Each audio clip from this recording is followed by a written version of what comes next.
Machine ಬಟ್ಟೆ ಹಾಕ್ತಿದ್ದೆ ಮಚ್ಚ. ಅದೇನೋ ಅದು ಬ್ಲ್ಯಾಕ್ ಎಲ್ಲ ಒಂದ್ಸಲ ಹಾಕ್ಬೇಕಂತೆ, ರೆಡ್ ಎಲ್ಲ ಒಂದ್ಸಲ ಹಾಕ್ಬೇಕಂತೆ, ವೈಟ್ ಎಲ್ಲ ಒಂದ್ಸಲ ಹಾಕ್ಬೇಕಂತೆ. ಅವ್ರೇನು ಶಬರಿಮಲೆಗೆ ಇಲ್ಲ ಓಂ ಶಕ್ತಿ ಹೋಗ್ತಾ ಇದಾರೆ ಒಂದೇ ಕಲರ್ ಬಟ್ಟೆ ಹಾಕೊಂಡು ಹೋಗ್ತಿರೋದು ವಾಷಿಂಗ್ ಮಿಷಿನ್ಗೆ. ಸ್ನಾನ ಮಾಡಿದ್ಮೇಲೆ ಟವಲ್ನ ಮಂಚದ ಮೇಲೆ ಹಾಕ್ಬಾರ್ದಂತೆ ಮಚ್ಚ. ಇನ್ನೇನು ತಗೊಂಡೋಗಿ ನಾನು ಇನ್ಸ್ಟಾಗ್ರಾಮ್ ಅಲ್ಲಿ ಫೇಸ್ಬುಕ್ ಅಲ್ಲಿ ಹಾಕ್ಲಾ ಅದನ್ನ. ಅದಕ್ಕೆ ಸಿಟ್ಟು ಬಂದು ಬೆಳಗಿಂದ ಹೆಗ್ಲ ಮೇಲೆ ಹಾಕೊಂಡು ನೋಡ್ತಾ ಇದ್ದೀನಿ. ಅದೇ ಪಿಲ್ಲೋ ಕವರ್ ಚೇಂಜ್ ಮಾಡ್ತಿದ್ದೆ. ಇದೇನ್ ಮಚ್ಚ ವಾರ ಪಿಲ್ಲೋ ಕವರ್ ಚೇಂಜ್ ಮಾಡು, ಬೆಡ್ಶೀಟ್ ಚೇಂಜ್ ಮಾಡು ಅಂತ. ಅಲ್ಲ ನನ್ನ ಹತ್ರ ಒಂದು 7 ಟಿ ಶರ್ಟ್ ಇರ್ಬೋದು ಮಚ್ಚ. ಈ ಪಿಲ್ಲೋಗೆ 14 ಪಿಲ್ಲೋ ಕವರ್ ಇದೆ. ನೀನೇ ಯೋಚನೆ ಮಾಡಿ ಯಾರು ಸ್ಟೇಟಸ್ ಚೆನ್ನಾಗಿದೆ ಅಂತ. ಮಚ್ಚ ನೀನ್ ಮದ್ವೆ ಆಗೋ ಹುಡುಗಿನ ಅವಳು ಯಾವ ಪರ್ಫ್ಯೂಮ್ ಹಾಕೋತಾಳೆ, ಯಾವ ಕಲರ್ ಬಟ್ಟೆ ಹಾಕೋತಾಳೆ ಅಂತ ಕೇಳಬದ್ಲು ಮಲ್ಕೊಳ್ಳೋವಾಗ ಫ್ಯಾನ್ ಹಾಕೋತಾಳೆ ಇಲ್ಲ ಅಂತ ಫಸ್ಟ್ ಕೇಳ್ಕೊ. ಅದೇನೋ ಒಳ್ಳೆ ಕಾಶ್ಮೀರಲ್ಲಿ ಉಡ್ದೋರ್ತಾರ ರಾತ್ರಿ ಅದು ಚಳಿ ಚಳಿ ಚಳಿ ಚಳಿ ಅಂತ ಇರ್ತಾಳೆ.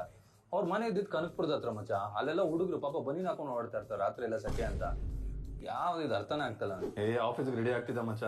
ಇದೇನೋ ಫಸ್ಟ್ ಟೋನರ್ ಹಾಕೋಬೇಕಂತೆ, ಆಮೇಲೆ ಸೀರಮ್ ಹಾಕೋಬೇಕಂತೆ, ಆಮೇಲೆ ಸನ್ಸ್ಕ್ರೀನ್ ಅಲ್ಲ, ಆಮೇಲೆ ಮಾಯಿಶ್ಚರೈಸರ್, ಆಮೇಲೆ ಸನ್ಸ್ಕ್ರೀನು.